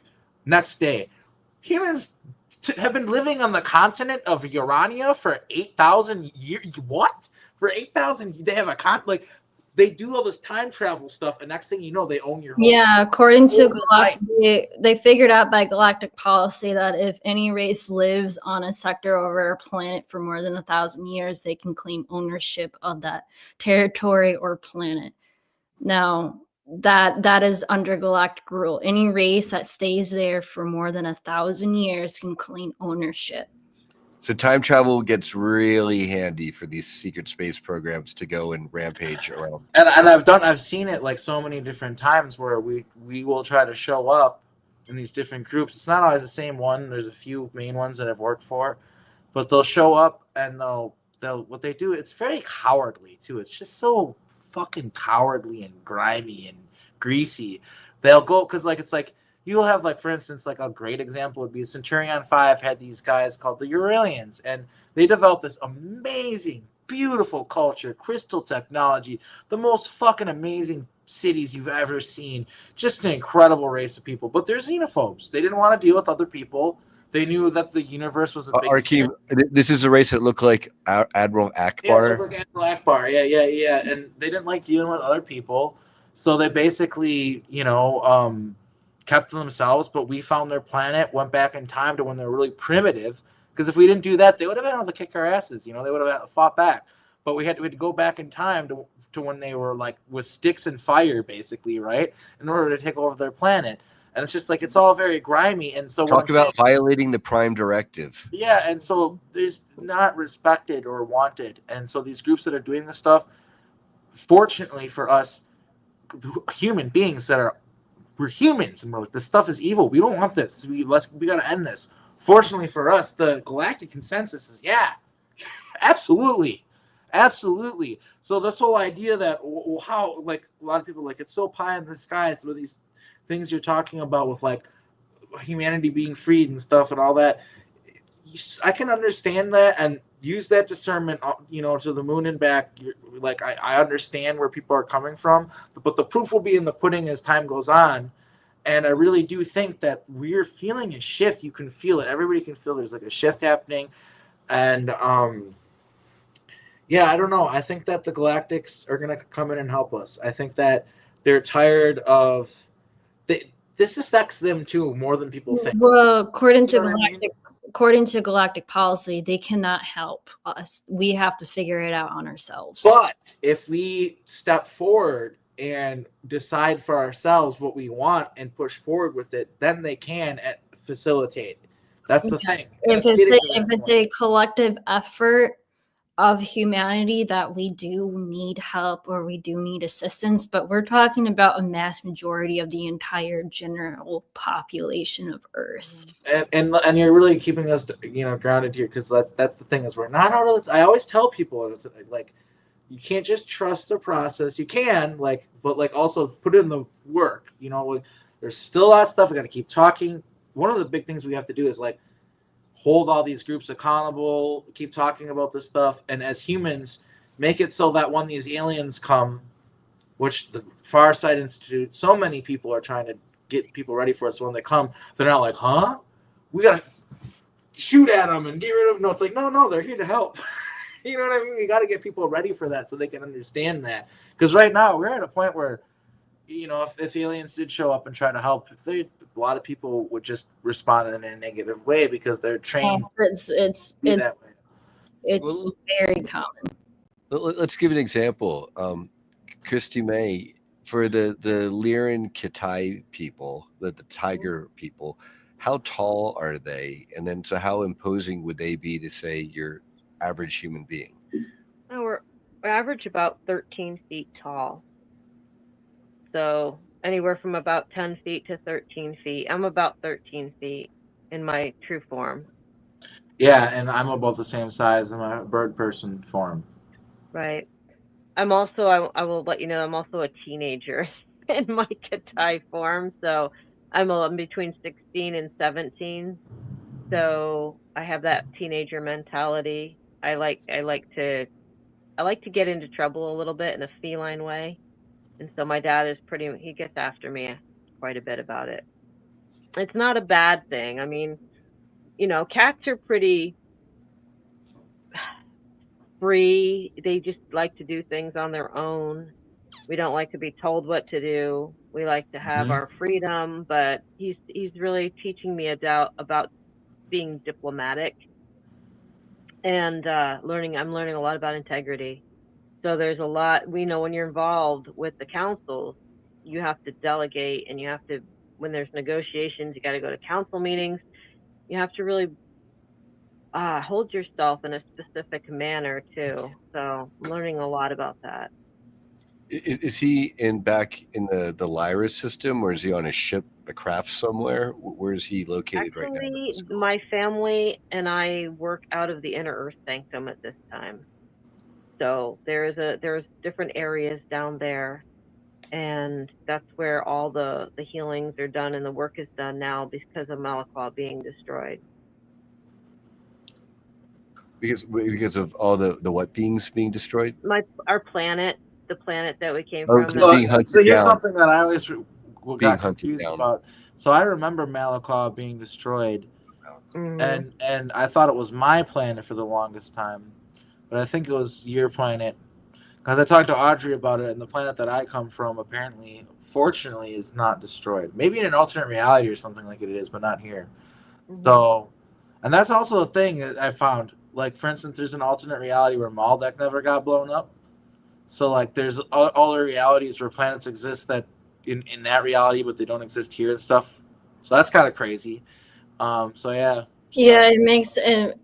This also proves a theory that a lot of the souls or starseeds were actually born on different timelines. Like, we come from different timelines or come from different dimensions. Well, I definitely do. I literally, because of Montauk and stuff like that, I was inched along into this timeline slowly with every timeline change. And definitely. Yeah, I don't belong here. But, you know, I'm trying to enjoy myself as much as I can while I'm here, at least. Yeah, I don't belong here either, but I'm here. And I came here, to do work. So I think it's like Audrey was saying, I think it's really important that humanity wakes up and starts to do the work that they need to do, the spiritual work, the mental work, to raise the frequency, their own frequency. They need to connect with their higher selves. They need to raise their own frequencies. As we start to ascend and get our frequency to a higher elevation, the planet will also ascend, and her frequency will align with our frequency, and that's the Schumann resonance. We can measure that. We can measure the Schumann resonance, and we can measure our frequency and the planet's frequency together. So that's something that's really important, and I think we have shifted. I definitely have felt the shift myself, and we've shifted into a higher paradigm of consciousness at this point in time. We have to hold the frequency, though. That's the thing. Yeah, one of the things that you just don't get there and then that's it. Like, you really have to work at it and hold that frequency. Gotta try to avoid fear right now and panic, and it's gonna be hard because this year is gonna get crazy. But we have to try to stay as grounded as we possibly can be, and let it run over us like we have to stop water. We also have to stop making religions from different deities or different ETs that come and visit our planet. We need to stop making religions from them. We also need to get out of our religious programming from different cultures around the world. And the hero worship leader programming, because that's part of, as I said earlier, humanity was created as a slave race to worship gods. So we still kind of have that no matter what. We always kind of want a leader, and hierarchy can sometimes cause a lot of problems sometimes. I don't know. Like, I don't want to have like a whole discussion on whether hierarchy is good or bad. I personally think it's bad, but it's not like one there. But no, it's just like one of those things where, sorry, I got distracted. Somebody else talk. I'm sorry. I'm going on a tangent here. Well, we need to govern ourselves, and yeah, that's exactly it. I don't want to be extremist about it, because it's nuanced. Like, sometimes it's good to have somebody who knows what they're doing, who's in charge, but at the same time, where it's good to be collectivist, it's good to think about the big picture and think about everybody and not be like really super individualist. That's a big problem that we have right now with the culture on Earth, is we're all super duper individualists. We need to look at each other all as brothers and sisters. I mean, this is gonna sound really cheesy and but it's true. Like, we need to look at each other as brothers and sisters. The earth is like our mother, like all that hippy dippy stuff you always hear about. Like, it's actually super duper true. We need to be more connected with ourselves, with each other, with the earth. That's really where it comes from, is we're disconnected, and we need to get connected again. And I think that one thing that is going to happen is we need to have an irony. We all meet on the internet. I'm not saying that we can't ever use the internet, but we need to have a cultural shift from where like it's the real world is respected more again. Does that make any sense?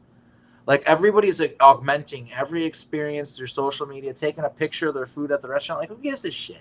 I mean, it's a beautiful salad you're eating there by all means or whatever, but who gives a like? Why are we augmenting our whole life? Like, it's taken the immediacy out of our reality, the immediacy out of our world, our connection with each other.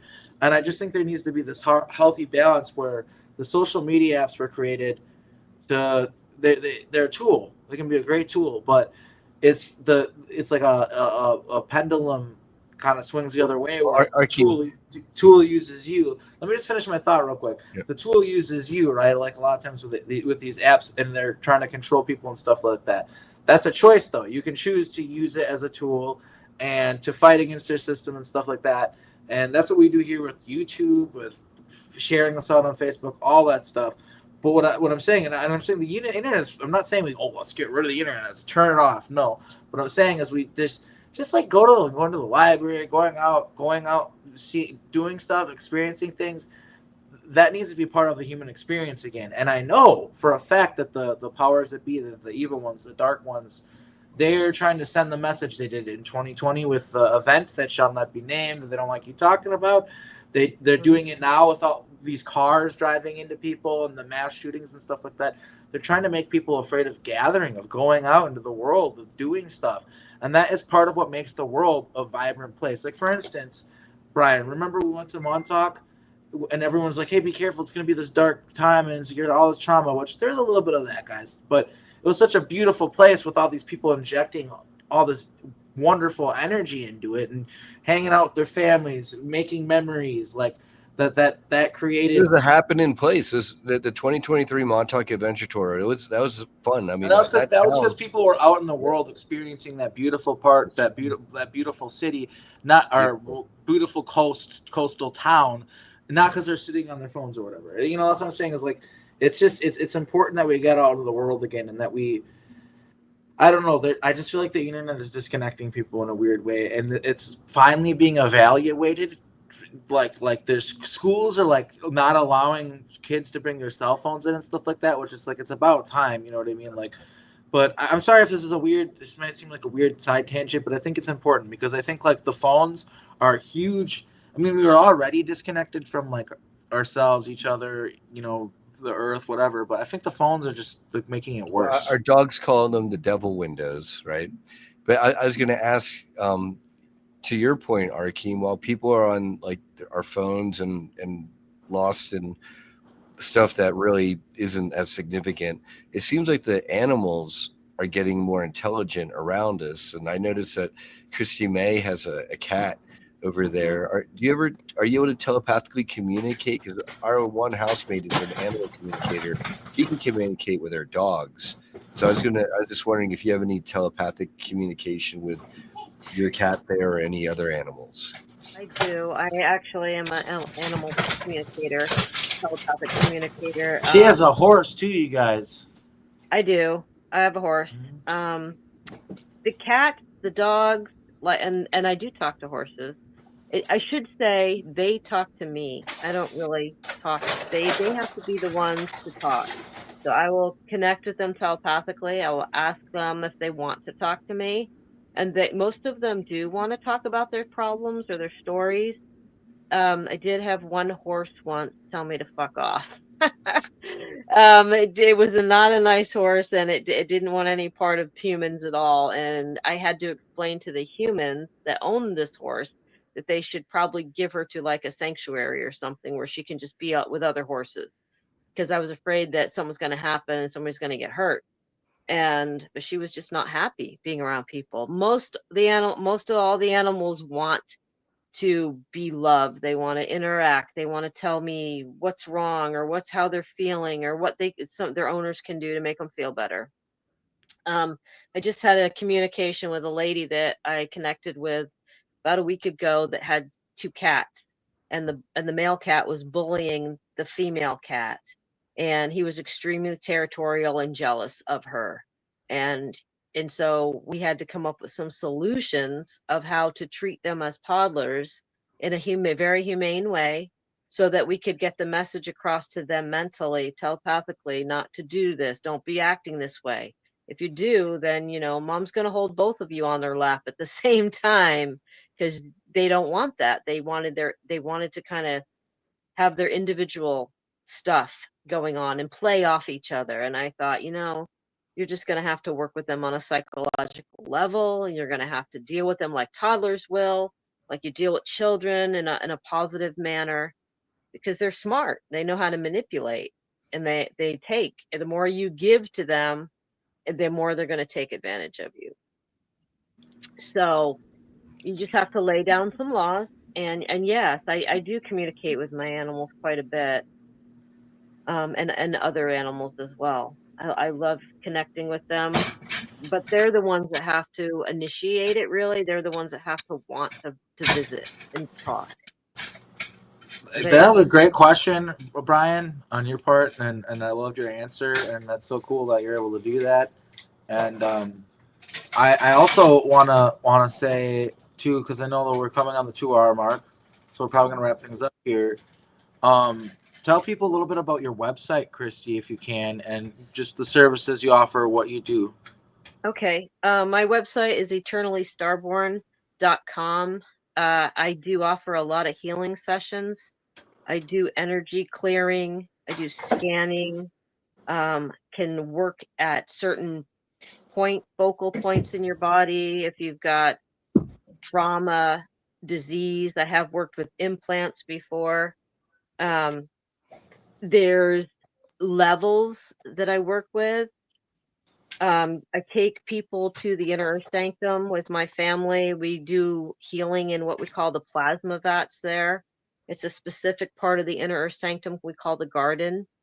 And it's not just me. Once you get down there, my family will surround you, and they will take you into an area and evaluate you. So they may put a device on you or an apparatus, monitor vitals. There's a lot of stuff going on, and a lot of people that are involved in this get the recall of what happened to them. Or I'll say, hey, they're doing this now to you, and this is what's going on. Can you feel this? And they'll say, yeah, something feels a little different. So there's a lot going on there. People are allowed to stay in the plasma vats for up to 14 days. So if there's something going on, they've had surgery, or they're just wanting their like chakra centers aligned, or what I like to do too is I work with people on a cellular level. So we go and we work on repairing DNA and working on the cells too. Now, Christy, when you say that they're allowed to be in the plasma vats for, say, up to 14 days, mm-hmm. are you're thinking etherically, like their astral body is there? Yep. So because their light body is there, yeah. Yep. And okay. That's where it needs to be healed. And then as they come back down to 3D and this world, I also work with a company called LifeWave, where there's phototherapy and stem cell activation as well. So the physical body, the mental body, and the etheric body all needs to be healed together, not just one without the other. And so I do have a link again for that as well. And I just want to point out, because this is medical advice, it's for entertainment purposes only. Yep, always entertainment. I'm not a doctor, nor do I give out medical advice. This is all just entertainment and to make you feel better. There you go. Well, I guess we can wrap things up. So people know where to find you, Christy and Audrey. Why don't you tell people about your channel My YouTube channel is called StarNet Link. It is a educational research, spiritual research channel where I talk about different stuff. I have a YouTube series called Space School Lessons where I teach everything from galactic history to galactic politics and stuff. So if anybody wants to check that out, I also do have my own spiritual consultant services. So if anybody that wants to book a session with me or talk about their experiences, understand a little bit more about their galactic origins, that is what my spiritual consultant work is there for people who want to book a session with me. Okay, thanks everybody for coming. I'm gonna wrap up the show.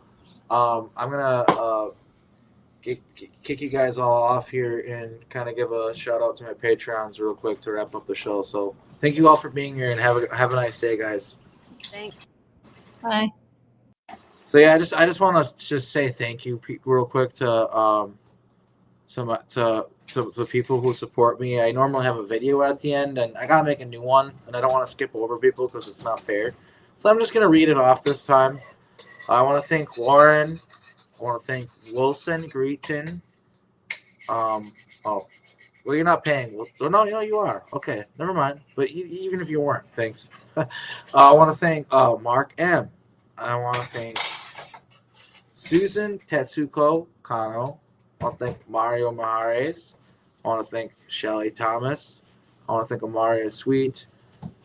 I want to thank Peter Harolmos. I want to also thank Benjamin Matthews, Anastasia, Gary Fretz, Adrian, Heather Blessington, Zach, Ursula, Mark Sabas, and Katie Mabry, and Renee Fontana. Or Rennie Fontana, I think is actually how you would say it. And yeah, I just want to thank you all for supporting the channel. There's a great deal of time and effort that goes into this, and it literally costs me money. So if you want to donate with super chats, that's very helpful. Otherwise, you can also donate to paypal.me/ArkeemRa. And again, I don't mean to be like a grifter, guys, but it literally costs me money to do this show. Like StreamYard costs money, making the thumbnails costs money, internet costs money, it costs money. So just anything that anyone can help out, that's always really, really appreciated. And as always, thank you for supporting the Full Disclosure movement. Thank you for watching the show. You guys are the best. I love you, the audience. Thank you for having a good time with us here and learning about this information, and take care. Bye. People in the